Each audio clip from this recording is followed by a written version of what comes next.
The St. Elizabeth police arrested 2 men following an attempted armed robbery in Braes River in the parish on Sunday. Reports are that about 3:45 a.m., a businessman who operates a bar in Braes River was alerted that his establishment was being burglarized. He visited the location and armed men greeted him with a volley of gunshots. The men then fled the scene in a Toyota Vauxhall motor vehicle.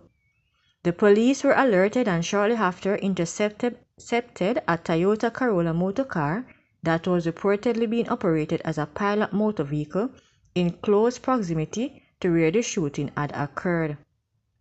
The driver of the Toyota Corolla was also taken into custody.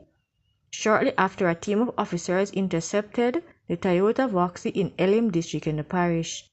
On the approach of the law enforcers, the men aboard the vehicle opened fire. The police returned fire, however, 2 of the men escaped while a 3rd man was apprehended.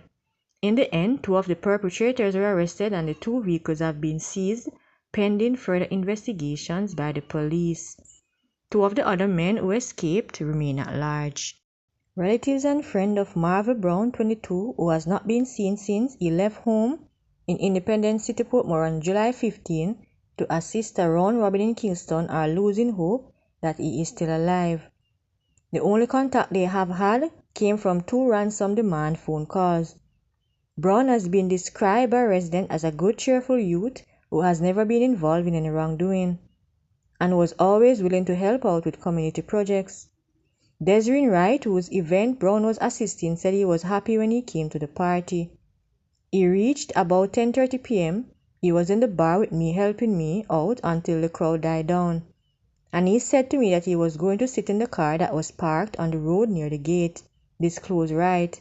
She said minutes later, when her daughter went out to invite him back to the party, he was talking on his cell phone and indicated that he would return to the venue as soon as he was finished with the call. Another 10 minutes passed and we did not see him come back, so my daughter went back outside to see if he was there.